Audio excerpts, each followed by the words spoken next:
In today's video, we'd like to talk about the dark hidden truth behind hip-hop and guns, and if hip-hop is to blame for today's gun violence. Hip-hop often faces a substantial amount of blame for the inner-city violence that occur in the communities across the country. This ideology has been perpetuated by politicians, media, personalities, journalists, and scholars alike.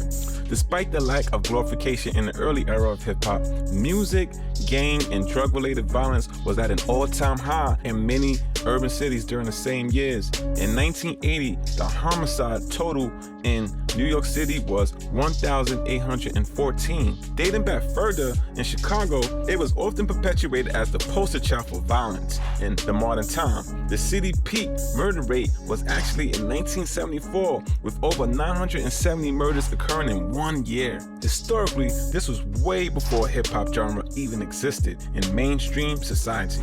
Who was to blame for the violence back then? Surely it wasn't the OJs, Stevie Wonder, Kool and the Gang, Jackson 5, or Aretha Franklin, songs that was on the Billboard charts during the summer of 1974. Early hip-hop mainly stood away from gangster mannerism or harsh lyrics. The first big rap hit, the Sugar Hill Gang's 1978 Rap Is a Light, featured a catchy bass groove that drove the music forward as the jolly rapper celebrated himself as a ladies' man and a great dancer. But hip-hop took a dark turn in the early 1980s as the bubblegum rap music gave way to a gangster style that picked up where black exploitation left off. Now the major hip-hop artists begin to write about edgy lyrics, celebrating street warfare or drugs or the degrading of women. Grandmaster Flash's 1982 hit, The Message, was with his chorus, "It's like a jungle sometimes, it make me wonder how I keep from going under." This song marked the change in hip-hop music. I've heard blacks in audience for talks on race cite the chorus to underscore a point about black victimhood. So did the warning it carried, "Don't push me, cause I'm close to the edge"? Menacingly raps Melly Mel the ultimate message of the message that ghetto life is so hopeless that an explosion of violence is both justified and imminent will become a hip-hop mantra in the years ahead. The angry oppositional stance that the message reintroduced into the black popular culture transformed rap from a fad into a multi-billion-dollar industry that sold more than 80 million records in the US in 2002, nearly 13% of all recordings sold. Rap producer Russell Simmons early quoted, "Black pop music was just sissy music." He despised the soft, unaggressive music and non-threatening images of artists like Michael Jackson or Luther Vandross. So, the first chance I got, he says, I exactly did the opposite. Rap also began to offer some of the most misogynistic music human history has ever known. Artists like Schoolie D, Jay-Z, or NWA sums up the hip-hop worldview as life ain't nothing but chicks and money. In the 70s, screaming hard rock was in fashion among young whites, while sweet funk and soul ruled the black airways, a difference most blacks was proud of. On the contrary, black music was almost always affirmative and hopeful. Nor do we discover music of such violence in places of great misery like Ethiopia or the Congo unless it's imported by American hip-hop. By the 80s, the ghetto became a ruthless war zone. Of course, to blame hip-hop for all this destruction by glamorizing life in a war zone, it made it harder for kids that were stuck in the ghetto to elevate themselves. Seeing a privileged star like Sean Combs behave like a street thug tells these kids that there's nothing more authentic than ghetto pathology, even when you've got wealth beyond imagining. By far, black people have the highest rate of gun death. This information is coming from the CDC and the data collected by the Guilford Law Center to Prevent Gun Violence. The research shows black people are more than twice as likely as white people to die from gun violence and 14 more times likely than white people to get hurt in a shooting. Black children and teenagers are 13 times more likely to be hospitalized from a firearm assault than white children. Meanwhile, in 2021 review of the CDC data by Everytown Research and Policy shows 3,800 Latino people die from gun violence in the United States each year. This is an average of 10 deaths every day. The report also shows Latino children and teens are 3 times more likely to die by a firearm homicide than their white peers. After a teenager died in a hail of bullets, as many as 52 shots were fired in a West Philadelphia shooting late Monday night, the city passed a dark milestone for 2022, 300 homicides. Officers found the 18-year-old, later identified as Lemire Boyd, bleeding from a gunshot wound to his head, chest, torso, and back. Philadelphia Police Chief Inspector Scott Small said, "Based on the ballistics evidence of the scene, we know at least 52 shots were fired. It appears that the shooters were standing very, very close to the victim when he was shot," Small said. Entering Tuesday, there was at least 300 homicides in Philadelphia in 2022, according to the police Philadelphia data. Where are these guns coming from? New York and most major American cities, guns that are recovered in criminal investigations tend to come from gun shops and sellers from the South, data show. Not in New York City. Despite having some of the strictest gun possession laws in the country, New York City is the endpoint for a funnel of guns illegally trafficked from the southern states up Interstate 95, the so-called Iron Pipeline, that experts say enable criminal violence in the city.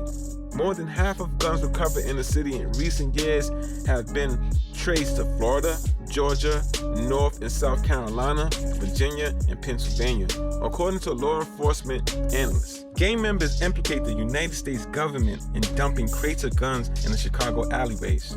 Former LA Police narcotics officer Michael Rupert alleged in the mid-1990s that the CIA was directly involved in running drugs throughout the United States. I will tell you, Director Deutsch, as a former Los Angeles Police narcotics detective, that the agency has dealt drugs throughout this country for a long time.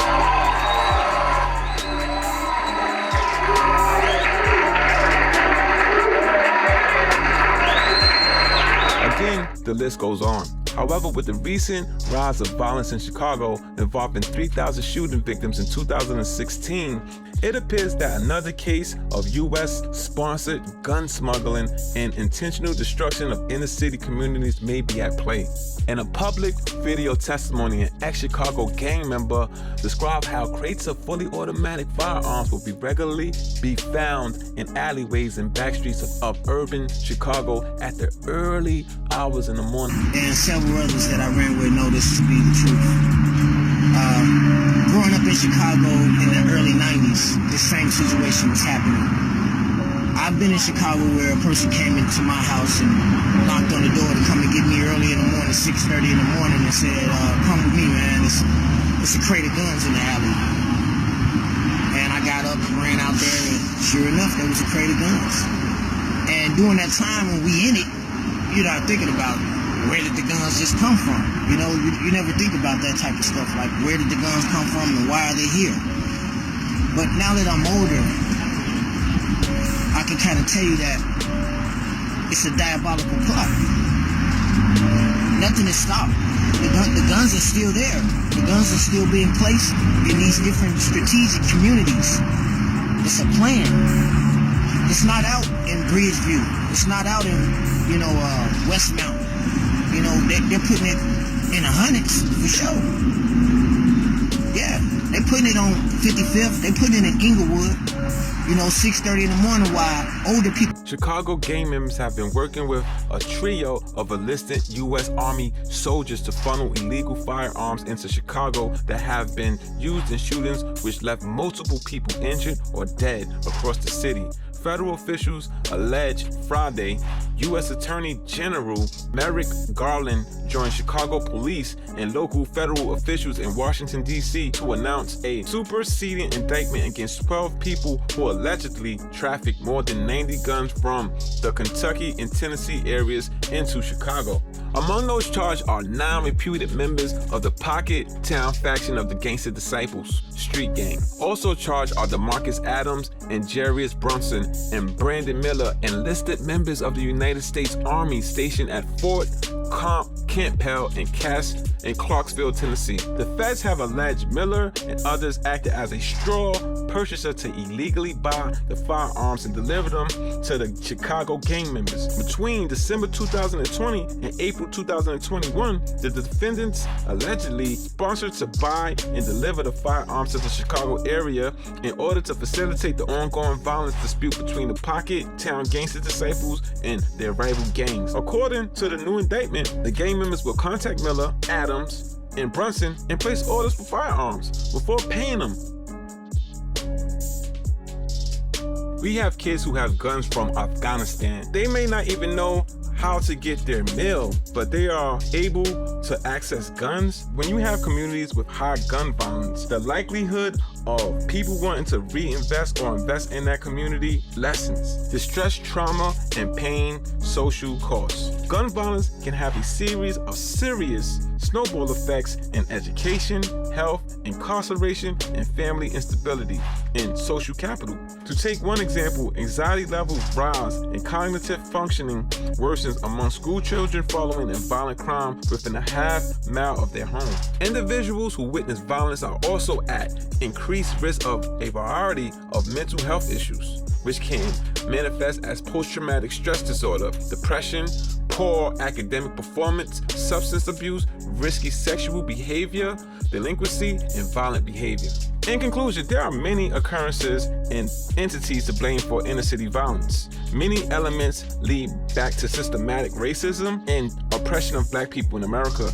You could blame poverty, the lack of community resources, and poor educational system. You can blame the systematic removal of Black men from households. You could also blame crooked policing, the government involvement in crack cocaine epidemic, or the lack of counseling for the trauma of Black youth. While hip-hop music can normalize dangerous behaviors, these behaviors existed long before the genre itself. While individuals tend to analyze the impact that hip-hop has on the Black youth, they tend to ignore the circumstances and the environments that lead children to the point of susceptibility.